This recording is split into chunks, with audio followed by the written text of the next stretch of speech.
ሁላችሁንም በጌታችን በመድኃኒታችን በኢየሱስ ክርስቶስ ስም ሰላም እላችኋለሁ። እንደምን አላችሁ? ክብር ለኢየሱስ ይሁን። እግዚአብሔር አምላክ የተባረከ ይሁን። ዛሬ የእግዚአብሔር ሐሳብ አካፍላችኋለሁ።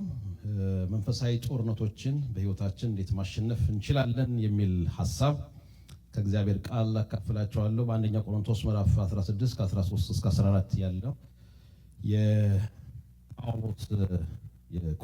የአንደኛ ቆሮንቶስን መልእክት ሲደመድም ሲዘጋ በምስጋና እና በሰላምታ መካከል ይሄንን የመጨረሻ መደምደሚያ ሰጥቷቸዋል። ብዙ መልእክት ካስተላለፈ ካስተማራቸው ከተናገረ በኋላ አድሬስ ካደረገ በኋላ መጨረሻ ላይ ሲደመድም ንቁ፣ በሃይማኖት ቁሙ፣ ጎልሙሱ፣ ጠንክሩ፣ በእናንተ ዘንድ ሁሉ በፍቅር ይሁን የሚል ሐሳብ ያካፍላል። ጌታ የተባረከ ይሁን እና መቼም በዚህ ዓለም ላይ ስንኖር ሁላችንም በጦርነት ላይ እንገኛለን። በብዙ ቤቶች በብዙ ቤተሰቦች ዘንድ ጦርነት አለ። በብዙ ቤተክርስቲያናት ጦርነት አለ፣ ግጭት አለ፣ ፍትጊያ አለ። በጓደኞች መካከል እንደዚሁ አለ። አብረው በሚያገለግሉ አገልጋዮች መካከል አለ። በተለያዩ ተቋማት ዘንድ መካከል እንደዚሁ ግጭቶች፣ ጦርነቶች አሉ እና የጦርነት ውጤት ደግሞ በተለያየ መንገድ ሲገለጥና ሲታይ እንመለከታለን። በሰዎች መካከል ከጦርነት የተነሳ ብዙ ሰዎች ከእግዚአብሔር ፈቃድና ከእግዚአብሔር ሐሳብ ሲወጡም የምንመለከተው ሁኔታ አለ እና የጌታን ፈቃድ ለማድረግ እየፈለግን የጌታን ሐሳብ ለመፈጸም እየፈለግን ብዙ ጊዜ ለማድረግ የተመኘነውን ለማድረግ የምንፈልገውን ነገር ሳናደርግ ራሳችንን እናገኘዋለን እና ከውጊያው የተነሳ ማለት ነውና ውጊያው ሁሉ ጊዜ በደጅ ነው ያለው። ይሄ ጦርነት ደግሞ በጦርነቱ በጨለማው ዓለምና በብርሃኑ ዓለም መንግስት መካከል ስለሆነ ጦርነቱ በጣም ብርቱ ነው። ጠላታችን ዲያብሎስ ላለፉት 6000 ዓመታት በጣም የካበተ ልምድ ያለው ጠላት ስላለን በዙሪያችን ውጊያው በጣም ተራ ውጊያ አይደለም፣ ሲምፕል ውጊያ አይደለም እና እንደውም በዓለም ላይ ያለውን ክፋት፣ በዓለም ላይ ያለውን አመጽ፣ በዓለም ላይ ያለውን ነውር ስንመለከት ሰይጣን እያሸነፈ እግዚአብሔር ግን ዝም ያለ፣ እግዚአብሔር የተሸነፈ ይመስላል አይደለም። ነገር ግን እግዚአብሔር በዙፋኑ ላይ ነው። ጌታ የተባረከ ይሁን። አንዳንድ ጊዜ እግዚአብሔር ዝም ያለ ሲመስል እግዚአብሔር ግን በስራ ላይ ነው። ለምሳሌ ፕሌኑ እስከ ስፍራውን እስከሚይዝ ከፍታውን እስከሚይዝ ድረስ ይንገጫገጫል አይደለም። ከፍታውን ይዞ መብረር ሲጀምር ግን የሄደ የበረራ አይመስልም፣ ግን በከባድ ፍጥነት ላይ ነው ያለው። አምላካችን እግዚአብሔርም እንደዚህ ሆኖ የሰራ ላይመስለን ይችላል፣ ግን እግዚአብሔር ዝም ያለ ቢመስልም እግዚአብሔር በከፍተኛ ፍጥነት በከፍተኛ ስራ ላይ ነው ያለውና ክብር ለኢየሱስ ሲሆን ይሁንና እግዚአብሔር ሁልጊዜ ምንድነው? አሸናፊ ነው እና ከእርሱ ጋር ያለው ደግሞ የእግዚአብሔር ሕዝብ አሸናፊ ሕዝብ ነው። ድሉ የኛ ነው። ጌታ የተባረከ ይሁን። ድሉ የእግዚአብሔር ሕዝብ ነው። እግዚአብሔር ተዋጊ ነው፣ ስሙም እግዚአብሔር ነው። እግዚአብሔር ዋሪየር ነው፣ የእግዚአብሔር ሕዝብም ደግሞ ዋሪየር የሆነ ሕዝብ ነው። ጌታ የተባረከ ይሁን እና በዚህ ክፍል እንደምንመለከተው ሐዋርያው ቅዱስ ጳውሎስ 4 ሐሳቦችን ይነግረናል። በሕይወታችን የሚገጥሙንን ጦርነቶች ለማሸነፍ ድል ለማድረግ የሚረዱን 4 መንገዶች 4 መርሆችን እንመለከታለን። የመጀመሪያው እንግዲህ በዚህ ክፍል ላይ ሐዋርያው ጳውሎስ እንዳልኳችሁ ብዙ ሐሳቦች ካነሳ በኋላ በቆሮንቶስ ቤተክርስቲያን መለያየት የነበረበት፣ የሞራል ችግር የነበረበት፣ ጋብቻ ችግር የነበረበት፣ እርስ በርሳቸው ይካሰሱ የነበሩበት፣ እንደዚሁም የአስተምሮም ችግር ለትንሣኤም ግራ የተጋቡበት እና እነዛን ሁሉ አድሬስ ካደረገ በኋላ መጨረሻ ላይ ሲደመድም በእነዚህ ሐሳብ ይደመድማል። አንደኛው ንቁ የሚል ነው እና በሕይወታችን ያለውን ጦርነት ለማሸነፍ ንቁ መሆን በጣም አስፈላጊ ነው። ንቁ የሚል ትእዛዝ መስጠት በጣም አስፈልገውታል። ለምንድን ነው ንቁ የሚል ትእዛዝ ማስተላለፍ የፈለገው? በሰዎች ሕይወት ማንቀላፋት ስላለ ነው። መዘናጋት ስላለ ነው አይደለም። መዘናጋት ማንቀላፋት ስላለ ንቁ የሚል መልእክት ብዙ ጊዜ ያስተላልፋል ሐዋርያው ቅዱስ ጳውሎስ። ይሄ ንቁ የሚለው ከወታደር ሕይወት ጋር የተቆራኘ ሐሳብ ነው። አንድ ንቁ ወታደር አካባቢውን በንቃት መጠበቅ ይጠበቅበታል። የወታደር ባህሪ፣ ንቁ የሆነ ወታደር ባህሪ በሚገባ አካባቢውን መቃኘት መጠበቅ የግድ ነው።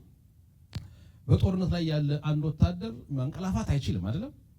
መተኛት አይችልም። ቆበቶውን መፍታት አይችልም። የታጠቀውን የጦር መሳሪያ መፍታት አይችልም። ሁልጊዜ ዝግጁ ነው። ሁልጊዜ እንደታጠቀ ነው መጠበቅ ያለበት እና የሚገርመው ነገር ሐዋርያው ቅዱስ ጳውሎስ የክርስቲያኖችን ሕይወት ከወታደር ሕይወት ጋር ያመሳስለዋል። እናንተ እንደ ክርስቶስ በጎ ወታደር ሆነህ አብረኸኝ መከራን ምን አድርግ ተቀበል ይለዋል እና የክርስቶስ በጎ ወታደር ከሆንን መቼም የኛ ጦርነት መቼ ነው የሚያቆመው? ይህን ዓለም ትተን ስንሄድ ነው። በዚህ ዓለም እስካለን ድረስ ጦርነቱ ይቀጥላል። ስለዚህ ሁል ጊዜ ክርስቲያን ንቁ መሆን ሁል ጊዜ መታጠቅ እንዳለበት እንመለከታለን። ንቁ ማለት ሁል ጊዜ ንቁ መሆንን በቀላሉ ለጥላት ዓላማ ለጥላት ሐሳብ አለመታለልን ለመንፈሳዊ ነገር ግደለሽ አለመሆንን ያመለክታል። ወታደር ሁል ጊዜ ንቁ ከሆነ በጥላት ስልት ወይም ደግሞ በጥላት አጀንዳ አይታለልም፣ አይሸወድም እና ጠላት በሚያመጣው ማናቸውም ፈተና ሰርፕራይዝድ አይሆንም።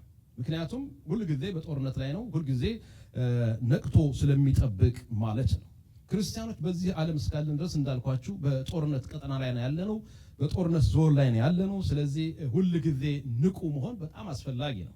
እንግዲህ ኢትዮጵያም እያለን ጦርነት አለ፣ እዚህም እያለን ጦርነት አለ። ጠላታችን ኢንተርናሽናል የሆነ ጠላት ነው። አሰራሩ ልዩ ሊሆን ይችላል አይደለም።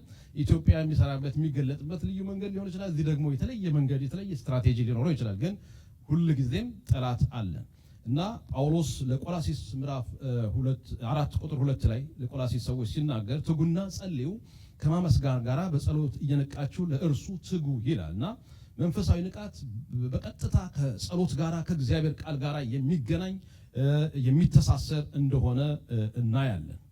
ንቁ መሆን ለምንድን ነው የሚያስፈልገው ብለን መጠየቅ በጣም ጥሩ ነው። እግዚአብሔር በሚሰራበት ጊዜ ገንዘቡ ለመሆን እግዚአብሔር ሲሰራ አብረን ለመስራት ከእግዚአብሔር ከአምላካችን ጋር አብረን ለመንቀሳቀስ የእግዚአብሔርን ሐሳብ የእግዚአብሔርን አጀንዳ በሕይወታችን ለመፈጸም ሁልጊዜ ንቁ መሆን በጣም አስፈላጊ ነው። ጌታችን መድኃኒታችን ኢየሱስ ክርስቶስ ወደዚህ ዓለም ወደዚህ ምድር በመጣ ጊዜ በተወለደ ጊዜ ሩቅ ያሉ ሰብአ ሰገል ነቅተው ምሪትን ተከትለው ወደ ቤተልሔም ሲመጡ ቤተልሔም ምን ሆኖ ነበረ? ተኝተው ነበረ፣ አንቀላፍተው ነበረ። እነሱ የተወለደው የአይሁድ ንጉሥ ወዴት ነው ልንሰግድለት መጥተናል ብለው ሲመጡ ብዙ ተጉዘው ቤተልሔም ግን ያሉ መሪዎች ቤተልሔም ያሉ ካህናት እንቅልፍ ላይ ነበሩና የእግዚአብሔር ጊዜን ሲተላለፉ እናያለን። ስለዚህ ንቁ መሆን በጣም አስፈላጊ ነው። የጠላትን ስልት ለማወቅና ትክክለኛ መልስ ለመስጠት ሁልጊዜ ንቁ መሆን ያስፈልጋል። ጠላትን ለመቃወም ንቁ መሆን ያስፈልጋል አይደለም? በጠላት አጀንዳ ላለመወሰድ በጠላት አጀንዳ ላለመታለል ሁልጊዜ ንቁ መሆን አስፈላጊ ነው። እግዚአብሔር በሕይወታችን የሚያመጣቸውን እድሎች እግዚአብሔር ቸር ስለሆነ ጻድቅ ስለሆነ መልካም ስለሆነ የመልካም ሁሉ ምንጭ ስለሆነ በሕይወታችን የሚያመጣቸው እድሎች አሉ አይደለም? እግዚአብሔር በሕይወታችን የሚያመጣቸው እድሎች ሕይወታችንን አፕሳይድ ዳውን ሊቀይሩ የሚችሉ እድሎች ይመጣሉ። እነዛን እድሎች በአግባቡ በነቃ መንፈስ ካልተጠቀምንባቸው ያልፉናል አይደለም? ያልፉናል እና ከዛ በኋላ ቁጭት ነው የሚሆነው። ስለዚህ እግዚአብሔር በመንገዳችን ላይ በሕይወታችን ላይ በአገልግሎታችን ላይ በኑሯችን ላይ የሚያመጣቸው መልካም አጋጣሚዎች መልካም እድሎች መልካም ኦፖርቹኒቲስ ለመጠቀም ሁልጊዜ ንቁ መሆን በጣም አስፈላጊ ነው። ያለንበትን ሁኔታና ዘመን በሚገባ ለመረዳትና ትክክለኛውን አገልግሎት ለመስጠት ንቁ መሆን ያስፈልጋል። መቼም ከ20 ዓመት በፊት የነበረን የአገልግሎት አካሄድ እና ዛሬ ያለው ተመሳሳይ አይደለም። ብዙ ነገሮች ተለውጠዋል እና ከ20 ዓመት በነበረ ልምድ አሁን ያለውን ትውልድ እንምራ ብንል በፍጹም ሊሄድ አይችልም፣ ሊመጣጠን አይችልም። ስለዚህ በየጊዜው የእግዚአብሔር ቃል ነው እንጂ የማይለወጠው አሰራር ይለወጣል አይደለም? አካሄድ ይለወጣል፣ ድርጊቶች ይለወጣሉ። ግን የእግዚአብሔር ቃል ለዘላለም ምን አይልም አይለወጥም። ስለዚህ ከጊዜው ጋር የሚመጥን አገልግሎት ለመስጠት ሁልጊዜ ንቁ መሆን በጣም አስፈላጊ ነው። ራሳችንን፣ ቤተሰባችንን፣ ቤተክርስቲያንን፣ አገልግሎታችንን፣ ራእያችንን፣ ቢዝነሳችንን ከጠላት ጥቃት ለመከላከል ሁልጊዜ ንቁ መሆን በጣም አስፈላጊ ነው። አንዳንድ ቤተሰብና ልጆች የተለያዩ ይሆናሉና ልጆች በብዙ ተጠቅተው ቤተሰብ ግን አያውቅም። የተኛ ቤተሰብ ልጆቹን መጠበቅ ያልቻለ ቤተሰብ በብዙ ከተጠቁ በኋላ ነው የሚነቃው። የተኛ ሰው መቼም ጎረቤቱ የሚነደው እሳት ተነስቶ ካላጠፋው ነቅቶ ካላጠፋው እሱም ጋር መጥቶ የሱን ቤት ማቃጠሉ ይቀራል እንዴ? አይቀርም አይደለም? አይቀርም። ስለዚህ ሁሉ ጊዜ ንቁ መሆን በጣም አስፈላጊ ነው። መጽሐፍ ቅዱሳችን በተደጋጋሚ ክርስቲያኖች ንቁ መሆን እንዳለባቸው እንደሚገባቸው ይመክራል። ዘመኑ የምንተኛበት የምንፈዝበት ሳይሆን በንቃት ልንኖርበትና ልናገለግልበት የሚገባ ዘመን እንደሆነ በአንደኛ ጴጥሮስ ምዕራፍ 5 ቁጥር 8 ላይ እንንቃ በመጠንም እንኑር እንጂ እንደሌሎች ምን አንበል አናንቀላፋ። ቤተክርስቲያን መንቃት አለባት። ቤተክርስቲያን መነሳት አለባት። ቤተክርስቲያን የሚያነቃቃ የእግዚአብሔር መንፈስ፣ የሚቀሰቅስ የእግዚአብሔር መንፈስ፣ የሚያራምድ የእግዚአብሔር መንፈስ ሃሌሉያ ጌታ የተባረከ ይሁን።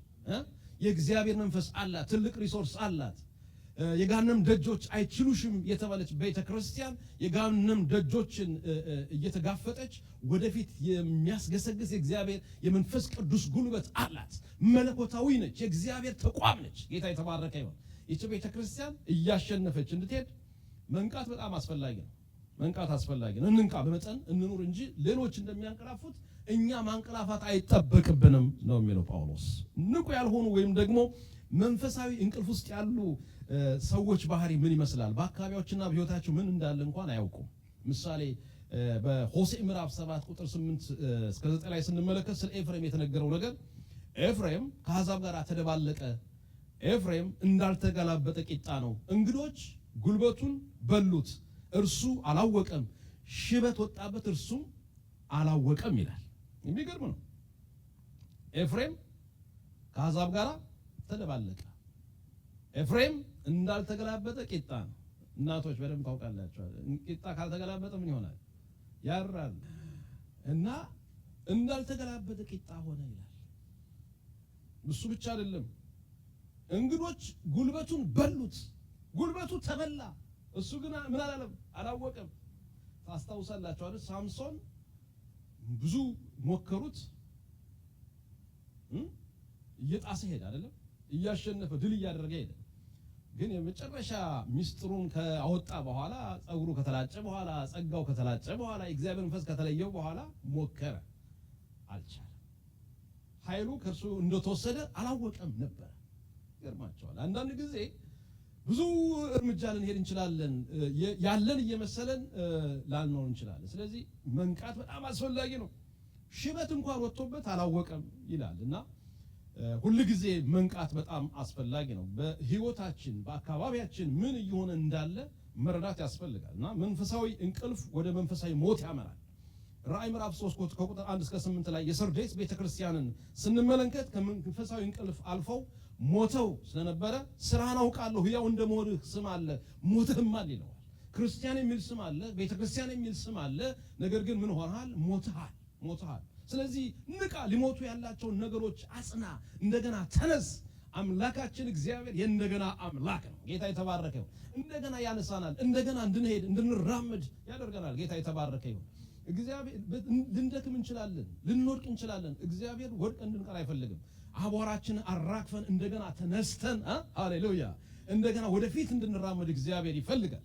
ጌታ የተባረከ ይሁን እና ስራህን በአምላክ ፊት ፍጹም ሆኖ አላገኘሁትምና የነቃህ ሁን፣ ሊሞቱ ያላቸውን የቀሩትን ነገሮች አጽና። እንግዲህ እንዴት እንደተቀበልክና እንደሰማህ አስብ፣ ጠብቀውም ንስሐ ግባ። እንግዲህ ባትነቃ በድንገት እመጣብሃለሁ ይላል እና ሁልጊዜ የነቃን መሆን ያስፈልጋል። እንቅልፍ ውስጥ ያሉ ሰዎች በቤተ ክርስቲያን፣ በሰፈራቸው፣ በሀገርና በዓለም ዙሪያ ምን እየተከናወነ እንዳለ እንኳን አያውቁም። ማርቲን ሉተር ምን አለ? የዚህን ዓለም ሐሳብ ለመረዳት ጋዜጣ አንብብ አለ እና የላይኛውን ዓለም ደግሞ ለመረዳት መጽሐፍ ቅዱስን፣ በአንድ እጅ መጽሐፍ ቅዱስ በአንድ እጅ ደግሞ ጋዜጣ ያስፈልጋል አይደለም? ዓለም ላይ ምን እየሆነ ነው? በካናዳ ምን እየሆነ ነው? በኖርዝ አሜሪካ ምን እየሆነ ነው? በዓለም ዙሪያ ምን እየሆነ ነው? በኢትዮጵያ ምን እየሆነ ነው የሚለውን ነገር መረዳት ማወቅ ለመጸለይም አይደለም ለመጸለይም ራሳችንን ፕሮቴክት ለማድረግ በጣም አስፈላጊ ነው እና በዓለም ላይ ምን እየሆነ እንዳለ መረዳት ያስፈልጋል። እንቅስቃሴው ምንድነው የሚሆነው የሚለው መረዳት ማወቅ በጣም ያስፈልጋል እና በትክክለኛው ትራክ ላይ ነኝ ያለሁት፣ በትክክለኛው መስመር ላይ ነኝ ያለሁት የሚለውን መጠየቅ በጣም አስፈላጊ ነውና ወይስ ደግሞ እንደ ኤፍሬም ወይም እንደ ሰርዴስ ቤተክርስቲያን አለው ብዬ የለሁም የሚለውን መፈተሽ በጣም አስፈላጊ ነው። ከሆነስ ምን ማድረግ አለብኝ? አንተ የተኛ ንቃ እንደሚል አሁን መንቃት በጣም አስፈላጊ ነው። ከእንቅልፍ የምትነሱበት ዘመን እንደደረሰ እወቁ እንደሚል የእግዚአብሔር ቃል በሮሜ ምዕራፍ 13 ቁጥር 8 ላይ አሁን እንንቃ። የንቁ ክርስቲያን መለያ ባህሪ ጊዜውን በሚገባ ያነባል፣ ይረዳል፣ ይሰማል፣ ያያል፣ ያሸታል። ከጊዜው ጋር ተመጣጣኝ የሆነ ህይወትና አገልግሎት ይኖራል። ጊዜውን ለመረዳት በአንድ እጃችን ቅድም እንዳልኳችሁ መጽሐፍ ቅዱስን በሌላው እጃችን ጋዜጣን ደግሞ መረጃ የምናገኝበትን ማወቅ በጣም አስፈላጊ ነው። ከጊዜው ጋር ከእግዚአብሔር ጋር ሐሳብ ጋር መገናኘት በጸሎትና በእግዚአብሔር ቃል ይተጋሉ። የእግዚአብሔርን ፍቅርና ህልውና በህይወታቸው ኤክስፒሪየንስ ያደርጋሉ፣ ፊል ያደርጋሉ። እግዚአብሔር ከነርሱ ጋር እንዳለ ይሰማቸዋል። መንፈስ ቅዱስ በውስጣቸው እየሰራ እንዳለ ፊል ያደርጋሉ። ንቁ ክርስቲያኖች የእግዚአብሔርን ፍቅር በህይወታቸው ይለማመዳሉ። የእግዚአብሔርን ህልውና በህይወታቸው ይለማመዳሉ። ንቁ ክርስቲያን የእግዚአብሔር ነገር ይራባል፣ ይጠማል። የእግዚአብሔር ነገር የማንራብ የማንጠማ ከሆነ እንቅልፍ ውስጥ ነው ያለ ነው። እንደገና መነሳት መንቃት ያስፈልጋል። ጌታ የተባረከ ይሁን። አንዳንድ ሰዎች የእግዚአብሔር ነገር በቅቷቸዋል፣ ጠግበዋል። ምንም ቢያመልኩ የእግዚአብሔርን ቃል ቢያነቡ ባያነቡ ቢጸልዩ ባይጸልዩ ምንም ትርጉም የለውም ለነሱ። እሱ በጣም አደገኛ ነው። እንደገና መንቃት በጣም አስፈላጊ ነው። ከጌታ ለመማር ሁሉ ጊዜ ራሳችንን ማዘጋጀት፣ ከጌታ ለመማር ሁሉ ጊዜ ረሃብ፣ ናፍቆት በጣም አስፈላጊ ነው። ማንም የተጠማ ቢሆን ወደ እኔ ይምጣና ይጠጣ ከሆዱ ሕይወት ወንዝ ይፈልቃል አለ ጌታችን መድኃኒታችን ኢየሱስ ክርስቶስ። ይህንም ደግሞ በእርሱ የሚያምኑ በመንፈስ ቅዱስ ስለሚቀበሉት መንፈስ ቅዱስ ተናገረ ነው የሚለው። ጌታ የተባረከው። ሁለተኛው በእምነት ጸንታችሁ ቁሙ። የህይወታችን ጦርነቶች ለማሸነፍ ድል ለማድረግ በእምነት ጸንቶ መቆም በጣም አስፈላጊ ነው። እምነት የክርስትናችን መሰረታዊ ነገር ነው። አንዱ የህይወታችን ፒላር የታድሱ አባቶች እምነት ብቻ፣ ጸጋ ብቻ አይደለም፣ የእግዚአብሔር ቃል ብቻ፣ ክርስቶስ ብቻ። ክብር ለእግዚአብሔር ይሁን እና በእምነት ጸንቶ መቆም በጣም አስፈላጊ ነው። የዳነው በእምነት ነው። ህይወትንም የምንኖረው በየዕለቱ የምንኖረው በእምነት ነው። ጌታ የተባረከ ይሁን። ስለዚህ በእምነት ጸንታችሁ ቁሙ ብሎ ሐዋርያው ጳውሎስ ሲያበረታታ እንመለከታለን። የእምነታችን መሰረት ራሱ ክርስቶስ ኢየሱስ ነው። ጌታ የተባረከ ይሁን። መሰረታችን ክርስቶስ ነው። በክርስቶስ ላይ ነው የተመሰረትነው። በዕብራውያን ምዕራፍ 12 ቁጥር 2 ላይ እንደሚናገር የእምነታችን ጀማሪና ፈጻሚ የሆነውን ክርስቶስን ተመልክተን በፊታችን ያለውን ሩጫ በትዕግስት እንሩጥ፣ እርሱ ነውርን ንቆ በፊቱ ስላለው ደስታ በመስቀል ታግሶ በእግዚአብሔር አብ ቀኝ በክብር ተቀምጧል ይላል። ጌታ የተባረከ ይሁን። የእምነታችን ጀማሪ የእምነታችን ፈጻሚ ሃሌሉያ ጀማሪውም የህይወታችንን ዴስቲኒ የያዘው ኢየሱስ ክርስቶስ ነው። በአንደኛ ቆሮንቶስ ምዕራፍ 15 ከቁጥር 1 እስከ 2 ላይ ወንድሞች ሆይ የሰበኩላችሁን ደግሞ የተቀበላችሁትን በእርሱም ደግሞ የቆማችሁበትን በእርሱም ደግሞ የምትድኑበትን ወንጌል አሳስባችኋለሁ ይላል። ጌታ የተባረከ ይሁን። ምን ያላችሁበትን?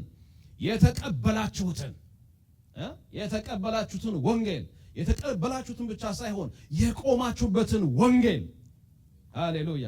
ደግሞ እሱ ብቻ አይደለም፣ የምትድኑበትንም ወንጌል አሳስባችኋለሁ። በከንቱ ካላመናችሁ በቀር ብታስቡት በምን ቃል እንደሰበኩላችሁ አሳስባችኋለሁ ይላል። ጌታ የተባረከ ይሁን። ሃሌሉያ። የሰማን ወንጌል ጌታ ይባረክ። ንጹህ ወንጌል፣ የክርስቶስ ወንጌል፣ የቆምንበት ወንጌል ክርስቶስ ኢየሱስ፣ የዳንበት ወንጌል ክርስቶስ ኢየሱስ። ጌታ የተባረከ ይሁን። በእርሱ ላይ ነው የቆምነው እና በእሱ ላይ ጸንታችሁ ቁሙ ይላል። በእምነት ጸንታችሁ ቁሙ የሚል ትእዛዝ መስጠት ያስፈለገው ለምንድን ነው? የሚያንገዳግድ ነገር አለ አይደለም? በእምነት ጸንተን እንዳንቆም የሚከለክሉ የሚቋቋሙን ነገሮች አሉ። ሰይጣን የተለያዩ ፈተናዎችን፣ መከራዎችን፣ ማጣት፣ የሐሰት ትምህርቱ፣ ሌሎች አማኝን ሊያወዛውዙ የሚችሉ ሊያንገዳግዱ የሚችሉ ብዙ ነገሮች አሉ በየመንገዳችን ላይ የሚመጡ። ስለዚህ በማናቸውም ጊዜ በእውነት ላይ ጸንቶ መቆም በጣም አስፈላጊ ነው። የሁለቱ ቤት ሰሪዎችን ምሳሌ ስንመለከት በማቴዎስ ምዕራፍ 7 ላይ አንደኛው በአሸዋ ላይ ሰራ። በአሸዋ ላይ የተሰራው ታላቅ ጎርፍ መጣ፣ ነፋስ ነፈሰ፣ አወዳደቁም ታላቅ ሆነ ይላል አይደለም? ምክንያቱም መሰረቱ አሸዋ ስለነበረ ማለት ነው። ሁለተኛው ቤተ ሰሪ ደግሞ የሰራው በአለት ላይ ነበረ። ተመሳሳይ መከራ፣ ተመሳሳይ ችግር መጣ፣ ተመሳሳይ አውሎ ነፋስ መጣ፣ ወጀብ መጣው። ግን በአለት ላይ ስለተመሰረተ በአለት ላይ ስለቆመ ምን አላለም? አልወደቀም። ጌታ የተባረከ ይሁን እና የእግዚአብሔርን ቃል ሰምቶ የሚያደርግ እንደዚሁ ነው የሚለው ጌታችን መድኃኒታችን ኢየሱስ ክርስቶስ። ስለዚህ የተመሰረትነው በክርስቶስ ኢየሱስ ላይ ስለሆነ ጸንቶ መቆም በጣም አስፈላጊ ነው። በህይወታችን ያለውን ጦርነት ለማሸነፍ በእምነት ጸንቶ መቆም በጣም አስፈላጊ ነው። የጠላት ፍላጻ የሚገለጥበት የተለያየ መንገድ አለና ሐዋርያው ጳውሎስ የዲያብሎስን ፍላጻ ተቋቋሙ ዘንድ እንዲቻላችሁ ምን አንሱ ነው የሚለው? የእምነትን ጋሻ አንሱ ይላል። የእምነትን ጋሻ አንሱ እና የጠላት ፍላጻ በተለያየ መንገድ ሊገለጥ ይችላል። በበሽታ ሊገለጥ ይችላል። እናንተን ተስፋ በማስቆረጥ ሊገለጥ ይችላል፣ በብቸኝነት ሊገለጥ ይችላል። ደግሞ እዚህ ኖርዝ አሜሪካ ካናዳ አንዱ ፈተና እሱ ነው። ብቸኝነት፣ ከብቸኝነት ጋር ትታገላላችሁ። የተለያዩ ቻሌንጆች አሉ አይደል በመንገዳችን ላይ። ነገር ግን እግዚአብሔር አለ። ሃሌሉያ። እግዚአብሔር የቅርብ አምላክ ነው። በመነገረ መለኮት ሁለት ቱባ የሆኑ ሐሳቦች አሉ። God is transcendent። እግዚአብሔር ምጡቅ ነው። እግዚአብሔር ትልቅ ነው። ማንም አይደርስበትም። ከአእምሯችን በላይ እሱ ትልቅ ነው። እግዚአብሔር ትልቅ ነው። እኛም አናውቀውም። የዘመኑ ቁጥር አይመረመርም ይልና እግዚአብሔር ደግሞ ኢማነንት ነው። እግዚአብሔር ለኛ የቅርብ አምላክ ነው። በእኛ ጉዳይ ላይ ጣልቃ ይገባል። ሃሌሉያ። ጌታ ይባረክ። ፓራዶክስ ይመስላል። ሩቅ ነው እግዚአብሔር ግን ደግሞ ቅርብ ነው። ጌታ ይባረክ። ይሄ ትልቁ እግዚአብሔር ለኔና ለናንተ ቅርብ ነው። በእኛ ጉዳይ ላይ ጣልቃ ይገባል። በህይወታችን ላይ ጣልቃ ይገባል። በማጣታችን ላይ ጣልቃ ይገባል። ፍራስትሬት ባረግነው ጉዳይ ላይ ጣልቃ ይገባል። እግዚአብሔር እኛን ይመራናል። ጌታ ይባረክ። ሃሌሉያ። ያለ እግዚአብሔር ይሄንን ዓለም አንገፋው አይደለም እና በእምነት ጸንታችሁ ቁሙ። ሌላው ጳውሎስ እንደሚናገረው የሚንበለበሉትን ቅድም እንዳልኳችሁ ፍላጻዎች ተቋቋመ ዘንድ ሊቻላችሁ የእምነትን ጋሻ አንሱ። በሁለተኛው የዓለም ጦርነት የአሜሪካ ሰርጓጅ መርከብ ላይ የሚሰራ አንድ ሰው ነበር። አንድ the little spider የሚል ጽሑፍ አንብቤያለሁና ይሄ ሰውዬ ከሌላው ወገን ከጠላት ወገን ይፈለግ ስለነበረ እሱን ለመያዝ ያሳድዱት ነበረ። እሱም ሲሮጥ ለማምለጥ አሳዳጆቹም ሲከታተሉት እና ሲሮጥ እና ዋሻ ያለበት አካባቢ ይደርሳል እና ከዛ በኋላ አንድ ዋሻ ውስጥ ይገባል። ዋሻ ውስጥ እንደገባ አንድ እንዳልኳችሁ ሊትል የሆነች ስፓይደር ሸረሪት ትመጣና ዋሻውን በሸረሪት ድር ታደራበታለች እና ከዛ የሚያሳድዱት ሰዎች ሲመጡ ዋሻውን ሲያዩ በምን ተዘግቷል? በሸረሪት ድር ተዘግቷል። ምክንያቱም አሁን ሰው ከገባ የሸረሪት ድሩን ሊኖር አይችልም እና ሰዎቹ ሲመጡ ሸረሪት አድርቶበታል። ስለዚህ እዚህ ሰው የለም ብለው አልፈው ሄዱ ማለት ነው እና እግዚአብሔር ሊታደግ ከፈለገ በሊትል ስፓይደርም ተጠቅሞ እግዚአብሔር ይታደገናል። ጌታ እግዚአብሔር የተባረከ ይሁን። እግዚአብሔር መልካም ነው። ስለዚህ እግዚአብሔርን መታመን ምንም አማራጭ የሌለው ነገር ነው። በህይወታችን ወደ እግዚአብሔር መጠጋት፣ ከእግዚአብሔር ጋር መተባበር፣ በእግዚአብሔር ላይ መታመን በጣም አስፈላጊ ነገር ነው። በህይወታችን እግዚአብሔር የቅርብ አምላክ እንደሆነ፣ እንደሚመራን፣ ጣልቃ እንደሚገባ፣ ለህይወታችን እሱ መሪ እንደሆነ በደንብ ማወቅ፣ በህይወታችን ኤክስፒሪየንስ ማድረግ ካልቻለን ፈተናውን አንወጣው። ሶስተኛው ጎልምሱ ጠንክሩ ነው የሚለው። በህይወታችን የሚመጣውን ማናቸውንም ፈተና ለመቋቋም መጎልመስ፣ መጠንከር፣ ወደ ስፒሪቹዋል ማቹሪቲ መምጣት በጣም አስፈላጊ ነው። አንዱ ጳውሎስ በዚህ በአንደኛ ቆሮንቶስ ላይ አድሬስ ያደረጋቸው ሰዎች መንፈሳዊ ብስለት ያልነበራቸው ሰዎች ነበሩ። በመንፈሳዊ ነገራቸው በጣም ህፃናት ስለነበሩ ወደ ማቹሪቲ ወደ ብስለት መምጣት አለባቸው ይላቸዋል። ያልበሰሉ ወይም መንፈሳዊ ህፃናት ለጠላት ኢላማ በጣም የተጋለጡ ናቸው። እንደምታውቁት ጠላት በቀላሉ ሊገብዛቸውና ሊሸነግላቸው ብሎም ከያዙት እውነት ሊያስጥላቸው ይችላል። መጎልመስ፣ መጠንከር በጣም አስፈላጊ ነው።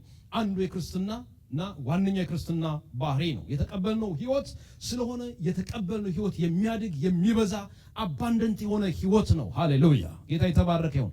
ጠላት ሊያርድ ሊያጠፋ ይመጣል። እኔ ግን ህይወት እንዲሆንላችሁ እንዲበዛላችሁ መጣሁ ነው ያለ ጌታ ኢየሱስ ክርስቶስ። ስለዚህ የተቀበልነው ህይወት የሚበዛ ህይወት ነው። የሚትረፈረፍ ህይወት ነው። የሚያድግ ህይወት ነው። ፍሬ የሚያፈራ ህይወት ነው። ወደ ብስለት የሚመጣ ህይወት ነው። ባለንበት እንድንቆም የእግዚአብሔር ፈቃድ አይደለም። ጌታ የተባረከ ይሁን። የቆሮንቶስ ሰዎች እንዳልኳችሁ መጀመሪያ ሲጽፍላችሁ ህፃናት አትሁኑ ብሎ ወደ መንፈሳዊ ብስለት እንዲመጡ ሲመክራቸው በአንደኛ ቆሮንቶስ 3:1-3 ላይ እንመለከታለን። እኔም ወንድሞች ወይ የሥጋ እንደመሆናችሁ በክርስቶስም ህፃናት እንደመሆናችሁ እንጂ መንፈሳዊ እንደመሆናችሁ ልነግራችሁ አልቻልኩም። ገና ጽኑ መብል መብላት አልቻላችሁም ነበርና ወተት ጋትኳችሁ፣ ገና ስጋውያን ናችሁና እስካሁን ድረስ ገና አትችሉም። ቅናትና ክርክር ስለሚገኝባችሁ ስጋውያን መሆናችሁ አይደለምን ይላቸዋል። እንደ ሰው ልማድስ አትመላለሱምን ይላቸዋል። እና that's why በመካከላቸው መለያየት የነበረ እኔ ጳውሎስ፣ እኔ አጵሎስ፣ እኔ ኬፋ፣ እኔ ክርስቶስ የሚል ከፍተኛ የሆነ መለያየት ነበረ።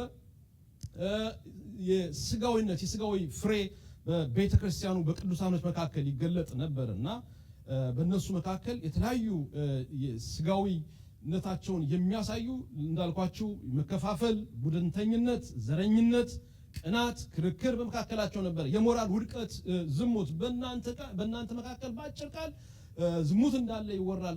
በአሕዛብ እንኳን የማይደረግ ከአባቱ ሚስት ጋር የተኛ ሰው እንዳለ ሰምቻለሁ ብሎ ሲገስጽ እናያለን። የቤተ ክርስቲያኑ ጉዳይ ወደ ፍርድ ቤት የመውሰድ ነገር በመካከላቸው ነበር። የጋብቻ ችግር ነበረባቸው። መሪዎቻቸውን ይቃወሙ ነበረ። በጌታ እራት ላይ አስመልክቶ መከፋፈል ነበረባቸው። የመንፈሳዊ ስጦታን አጠቃቀም አስመልክቶ ችግር ነበረባቸው። ስለ ሞትና ስለ ትንሣኤ ግራ የተጋቡ ሰዎች ነበሩ። ከምን የተነሳ? መንፈሳዊ ብስለት ስላልነበራቸው ማለት ነው። የስጋዊነት ወይም ያለመብሰል ወይም ደግሞ የመንፈሳዊ ሕፃንነት ባህሪው ምንድን ነው? ያልበሰሉ ሰዎች የእግዚአብሔርን ቃል መረዳት አይችሉም። አሁን እንዳነበቡ የእግዚአብሔርን ቃል መረዳት አይችሉም። ጌታችን መድኃኒታችን ኢየሱስ ክርስቶስ ስጋዬን ያልበላ ደሜን ያልጠጣ የዘላለም ሕይወት የለውም ሲላቸው ግራ ተጋቡ ይላል አይደለም? ግራ ተጋቡ። እንዴት ነው ሊሆን የሚችለው? ኢየሱስ ክርስቶስ መንፈሳዊ ነገር ነው እየነገራቸው ያለው፣ እነሱ ግን ሊረዱት አልቻሉም። ስለዚህ እንጀራ የበሉ 5000 ሕዝብ ወደ ኋላ ተመለሱ። 12ቱ ብቻ እናንተስ መሄድ ትፈልጋላችሁን? ስፖክስማን የሆነው ጴጥሮስ አይ ጌታ ሆይ ካንተ ወደ ማን እንሄዳለን? አንተ የዘላለም ሕይወት ቃል አለ። ሃሌሉያ! አንተ የእግዚአብሔር ልጅ ክርስቶስ እንደሆንክ አውቀናል፣ ደግሞም አምነናል። ጌታ የተባረከ ይሁን። ከኢየሱስ ወደ ማን እንሄዳለን አይደል? መንፈሳዊ መረዳት ውስጥ ገቡ እነሱ እና እነዛ ግን ግራ ተጋብተው ወደ ኋላ ሲመለሱ እንመለከታለን። ያልበሰሉ ስጋውያን ሰዎች ለቤተ ክርስቲያን ችግር ፈጣሪዎች ናቸው። በቆሮንቶስ ቤተ ክርስቲያን የምንመለከተው እሱን ነው። ያልበሰሉ ሰዎች ለቤተ ክርስቲያን መሪዎች ራስ ምታት ናቸው። ለጳውሎስ ራስ ምታት ነበሩ። ለቤተ ክርስቲያን እድገት ችግር ናቸው። በተለይም በቤተ ክርስቲያን ብዙ ዓመታት ያስቆጠሩ ያልበሰሉ ሰዎች በጣም ችግር ናቸው። ስጋዊነት እግዚአብሔርን ደስ አያሰኝም። ስጋዊነት የእግዚአብሔርን ጽድቅ ይከለክላል፣ የእግዚአብሔርን እጅ ይከለክላል። በአጠቃላይ አሁን በቤተ ክርስቲያን የምናያቸው ችግሮች ከስጋዊነት ጋር ካለመብሰል ጋር የተያዙ ነገሮች ናቸው እና ጠላት ደግሞ ይህን ተጠቅሞ ብዙ ክፉ ስራ እየሰራ ነው። ከመንፈሳዊ ብስለት የሚያስቆሙ ነገሮች የዓለማዊነት የስጋዊነት አስተሳሰብ ነው። ማለት ኃጢአት አለመስራት አይደለም። ኃጢአት ልንሰራ እንችላለን፣ በተለያየ መንገድ እንሳሳታለን። በዚህ በወደቀ ዓለም ላይ እያለን ኃጢአት እንሰራለን። ኃጢአት ለመስራት ላይሰንስ ባይኖረንም ግን እንሳሳታለን አይደለም? እንደክማለን፣ እንወድቃለን። ግን አቧራችን አራክፈን ደግሞ እንነሳለን። ሁልጊዜ በዓለማዊነት ልንኖር የእግዚአብሔር ፈቃድ አይደለም። ጌታ የተባረከ ይሁን።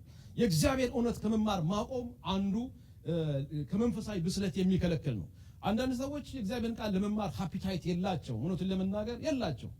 የእግዚአብሔርን ቃል ለማንበብ ለመማር ለማወቅ ሃፒታይት የላቸውም። እሱ ከመንፈሳዊ ብስለት ይከለክላቸዋል። መማር ያቆመ ማደግ ያቆማል አይደለም?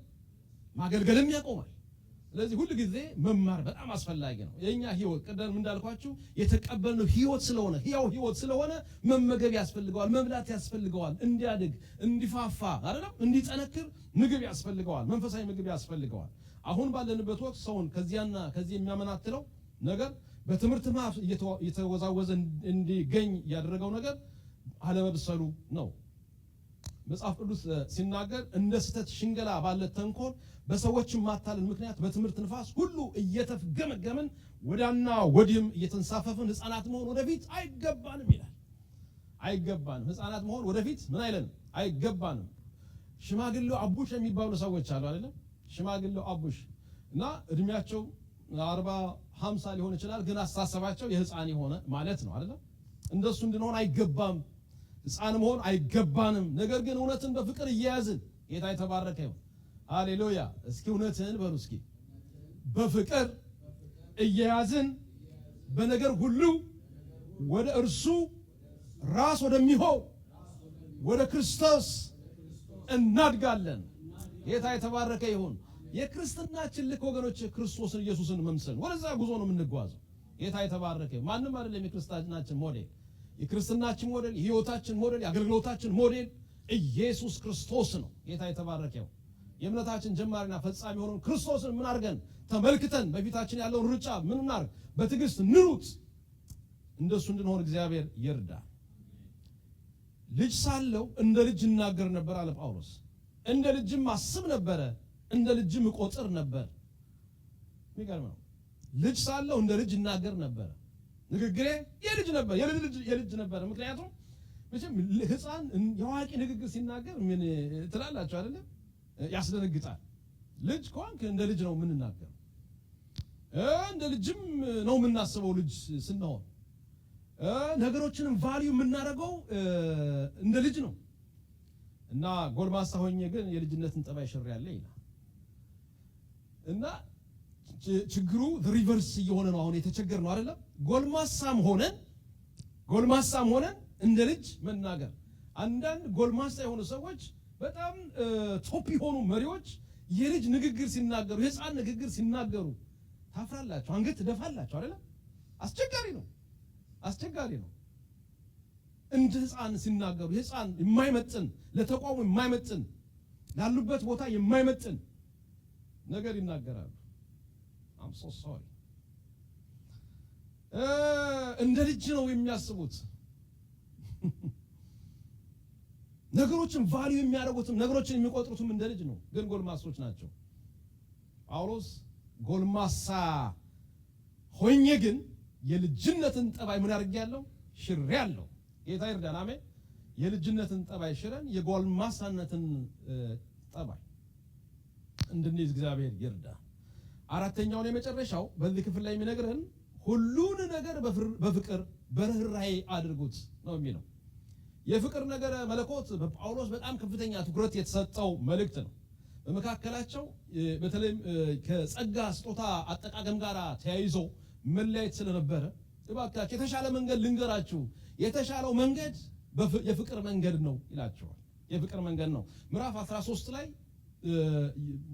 ሙሉ ምዕራፉን ትንቢት መናገር በጣም አስፈላጊ ነው። ግን ትንቢት ብናገር ፍቅር ከሌለኝ ከንቱ ነኝ። ተአምራትን ባደርግ ተራሮችን ማነቃነቅ የሚችል እምነት ቢኖረኝ ያለኝን ለድሆች ሁሉ አሳልፌ ብሰጥ ቻሪቲ ባደርግ መልካም ነገር ባደርግ ነገር ግን የማደርገውን ነገር በፍቅር ካላደረኩት እሱ ከንቱ ነው። መስዋዕት ሆን ራሴን መስዋዕት ባደርግ እስከ ሰውነቴን ለሳት መቃጠል አሳልፌ ብሰጥ ማርታይር ባደርግ ራሴን ፍቅር ግን በፍቅር ግን ካላደረኩት እሱም ምንድነው በጣም ከንቱ ነው የሚለው። እና ፍቅር በጣም የነገር ሁሉ ድምዳሜ ነው። 10ቱን ትእዛዛት ጌታችን መድኃኒታችን ኢየሱስ ክርስቶስ በሁለት ተጠቀልለው አይደለም? ጌታ አምላክን በፍጹም ልብ፣ በፍጹም ነፍስ፣ በፍጹም ሐሳብ፣ በፍጹም ኃይል ውደድ፣ ባልንጀራህንም እንደራስህ ውደድ። ይሄ የሕግ ፍጻሜ ነው፣ ታላቁ ትእዛዝ ነው። ጳውሎስ ደግሞ የሕግ ሁሉ ፍጻሜ ምንድነው አለ? ፍቅር ነው አለ። ነገሮች ሁሉ የሚጠቀለሉት በፍቅር ነው። ጌታችን መድኃኒታችን ኢየሱስ ክርስቶስ ከዙፋኑ ወርዶ እንዲመጣ የባሪያን መልክ ይዞ የሰውን መልክ ይዞ ራሱን ባዶ እንዲያደርግ ራሱን እንዲያቀርብ ያደረገው ምንድነው? ፍቅር ነው። ፍቅር ነው። ስለዚህ የምታደርጉትን ሁሉ በፍቅር አድርጉት በማለት እንደገና ሲያሳስባቸው እናያለን። ፍቅር የህይወት፣ የአገልግሎት፣ የትዳር፣ የቤተሰብና የሀገር የእድገት መሰረት ነው። የቆሮንቶስ ቤተክርስቲያን በተለያዩ ጸጋ ስጦታዎች የተባረከች ቤተክርስቲያን ብትሆንም ግን የፍቅር ችግር ስለነበረባቸው ሁሉን በፍቅር አድርጉት። አንድነት ፍቅር ኃይል ነው አይደለም? በደርግ ዘመን ይሄ መፎክር ነበር አይደል? የነበራችሁ ሰዎች እኛ ልጆች ነበር እና አንድነት ምንድን ነው? ኃይል ነው ትሉ ነበረ እና አይኦማ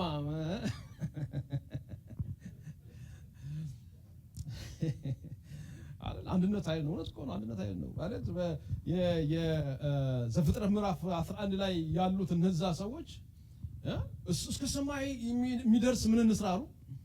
ግንብን ገንባሉ እና እግዚአብሔር ራሱ መሰከረላቸው እኮ። ምናቸውን ነው የመሰከረላቸው? አንድነታቸውን። በአንድነት ነው የተነሱት። አንድነታቸው በጣም ከባድ ነበር እና አንድነት ለእግዚአብሔር መንግስት በጣም መሰረታዊ ነገር ነው። ቤተክርስቲያን እንድታድግ እንድትሰፋ ካስፈለገ ኮላቦሬት ማድረግ፣ መተባበር፣ በፍቅር መያዝ፣ አንድ መሆን በጣም አስፈላጊ ነው። የዓላማ አንድነት በጣም አስፈላጊ ነው። የተለያየ አስተሳሰብ ሊኖረን ይችላል፣ ግን ዓላማችን አንድ ነው። ዓላማችን ክርስቶስን ማክበር ነው። እንደ ቤተክርስቲያን አይደል? የእግዚአብሔር መንግስት መገንባት ነው። ቤተክርስቲያንን መገንባት ነው። ስለዚህ አንድነት፣ ፍቅር በጣም በጣም መሰረታዊ ነገር ነው። ጠላት መምታት የሚፈልገው ደግሞ ይሄን ነው ወገኖች። በቤተ ክርስቲያን ውስጥ አንድነት እንዳይኖር፣ ፍቅር እንዳይኖር፣ መያያዝ እንዳይኖር። ምክንያቱም አንድነታችን ብዙ ስራ ስለሚሰራ፣ ፍቅራችን ብዙ ስራ ስለሚሰራ፣ መተባበራችን ብዙ ስራ ስለሚሰራ እንደ ሀገር እንደ ኢትዮጵያ አሁን እኮ የተቸገርነው አንድ አለመሆናችን አለ። እንደ ሀገር አንድ አለመሆናችን ይኸው ስንት ኪሳራ አደረሰብን። ስንት ሰው በሞት አጣ። እኔ አሜሪካ ሀገር ጉዞ ሳደርግ በእኛ ሀገር እኮ ባለፉት 2-3 ዓመታት ከ1 ሚሊዮን ፕላስ ሰዎች ሞተዋል በጦርነት ብዬ ስነግራቸው ያለ ሚዲያው የት ነው ያለው? ጋዛ 7000 ሰው ሞተ ተብሎ ዓለም ይንጫጫል። እኛ ጋር ግን 1 ሚሊዮን ፕላስ ሞቶ ዓለም አይዘግበው። ምን ታረጉታላችሁ? the world is not fair። ዓለም ፌር አይደለችም። የኛ የሰው ነፍስ አይደል? የሰው ህይወት አይደል? የአንድነት የፍቅር of course የሊደርሺፕ ችግር ነው። አንድነታችን፣ ፍቅራችን የጠላትን ጦርነት የምንቋቋምበት የምንከላከልበት ዋንኛውና አንዱ መሳሪያችን ስለሆነ አንድነታችን በጣም ወሳኝ ነው። የተለያዩ እንስሳት ራሳቸውን ከጠላት የሚጠብቁበት የተለያየ መንገድ አላቸው። ለምሳሌ ቀንድ አውጣ ራሱን ከጠላት የሚጠብቀው እንዴት ነው? ሽር ውስጥ በማስገባት ነው።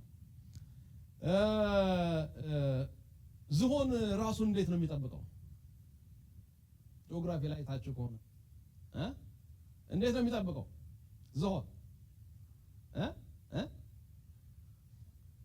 ዝሆን ራሱን ከጠላት የሚከላከለው ይገርማቸዋል አብሮ በመኖር አብሮ በመሄድ አብሮ በመንቀሳቀስ ነው። እንደገና ማስተዋል ትችላላችሁ። አንድነት አብሮ ነው የሚሆኑት። የሶስቱም በሬዎች ምሳሌ ልንገራችሁ። እና 3 በሬዎች ነበሩ። መልካቸው ነጭ፣ ጥቁርና ግንባሩ ቡቃ የሆኑ 3 በሬዎች ጫካ ውስጥ ይኖሩ ነበር። እና አንበሳን ጨምሮ የትኛውም አውሬ ቢመጣ ክብ መስራት እየተዋጉ ራሳቸውን ይከላከሉ ነበር። አንድ ቀን አያጅቦ መጣና አንድ ወሬ ነዛባቸው። ይሄ ነጭ በሬ ያስጨርሳችኋል፣ እሱ ባይኖር በጨለማ አትታዩም የሚል መጥፎ ወሬ በውስጣቸው ለቀቀባቸው ማለት ነው። እና ሁለቱ በሬዎች ተመካከሩ። አዎ እውነቱን እኮ ነው፣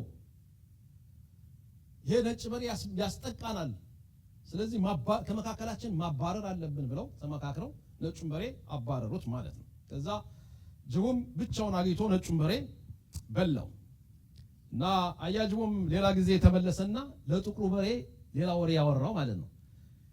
ግንባሩ ላይ ነጭ ያለበት በሬ ስለነበረ ይኸውልህ ይሄ ግንባሩ ላይ ነጭ ያለበት በሬ ከሩቅ ስለምትታዩ ለጠላት ያጋልጣቸዋል፣ ትበላላችሁ፣ ስለዚህ አባረረው አለው። ጥቁሩ በሬ ምክሩን ሰማና አባረረው። ከዛ በኋላ ብቻውን አግኝቶ በላው። ከዛ በኋላ ሌላ ቀን ወደ ጥቁሩ በሬ መጣ እና ዛሬ ደግሞ ምን ፈልገህ መጣህ አለው። እንዴ ምን ፈልገህ መጣህ? ልትበላይ ነው እንዴ አለው። እና ጅቡ አንተ እኮ የተበላኸው ያኔ ነጩን በሬ ጓደኞችህን ከመካከልህ ያባረርክ የገፋ ቀን ነው ብሎ እሱንም ቆርጥሞ በላው ይባላል። ወገኖቼ አንድነታችን ኃይል ነው። እኔ ለወንድሜ ያስፈልጋለሁ። እኔ ባይዘው ወይ እግዚአብሔር እዚህ በ8 ወር ውስጥ አንዱ ያሳየ ነገር ሰው ብቻውን መሆን ይሄ ሰው ብቻውን ሆነ ዘንድ መልካም አይደለም የተባለው ለትዳር ብቻ አይደለም። እኔ በተለይ ሃሚልተን እያለሁ ሃሚልተን የካናዲያን ቤተሰቦች ናቸውና የሚኖሩበት ሰፈር በጣም የሚገርም ሰፈር ነው። በጣም ደስ የሚል ነው። ብዙ ጡረተኞች ቤት ሰርተው የሚኖሩበት የሚገርም ሰፈር ነው። እና የመጀመሪያ ቀን የመጣው ቀን I moved from prison to paradise አልኩ። ማለት ኒያግራ የምኖርበት ያው ሆቴል ስለሆነ አይመችም እና እውነትም በቃ ፓራዳይዝ ነው። በጣም ደስ የሚል ሰፈር ነው። ለኔ ቤዝሜንታቸውን የለቀቁልኝ 3 ምናምን ነው ክፍል ነው። እና ደስ አለኝ የተወሰነ ቀን እንጀው ያረኩት። ከዛ በኋላ ፈተናው ብቻዬን መሆኔ እና ሰው ብቻውን ሆን ዘንድ መልካም አይደለም የሚለው ነገር ገባኝ። እውነቴን እኮ ነው የምላችሁ ወንድሜ ለኔ ያስፈልገኛል፣ እህቴ ለኔ ታስፈልገኛለች፣ እኔ ለወንድሜ አስፈልገዋለሁ፣ ወንድሜ ለኔ ያስፈልገኛል። በማናቸውም ህይወት አቅጣጫ ማለት እኮ ነው። ብቻችሁን አትችሉም። ብቻችሁን በቃ ስሪታችን እግዚአብሔር እኛን ሲሰራን ብቻችን እንድንሆን አድርጎ አይደለም የሰራን። ከሰው ጋር እንድንሆን፣ ከሰው ጋር አብረን እንድንኖር፣ ከሰው ጋር እንድናገለግል፣ ከሰው ጋር አብረን እንድናቅድ፣ አብረን እንድናልም፣ ህብረት እንድናደርግ አድርጎ ነው የሰራን። ክብር ለአምላካችን ለእግዚአብሔር ይሁን። ስለዚህ አንድነታችን በጣም አስፈላጊ ነው። እኔ የወንድሜ ጠባቂ ነው ወይ ልንል አንችልም። እሱ የኃጢአት ምሳሌ ነው፣ የአመጽ ምሳሌ ነው። የወንድሜ ጠባቂ ነኝ፣ የእህቴ ጠባቂ ነኝ አይደለም? ወንድሜም ለኔ እንደዛው አንዱ ለሌላው ያስፈልጋል። እንደሱ ካልሆነ በጣም ህይወት ከባድ ነው፣ ከባድ ነው። ዛስ ዋይ ወደ ቶሮንቶ ለመግባት ወሰንኩትም ብቸኝነቱ በጣም ከባድ ነው። ስለዚህ ወገኖቼ እንንቃ።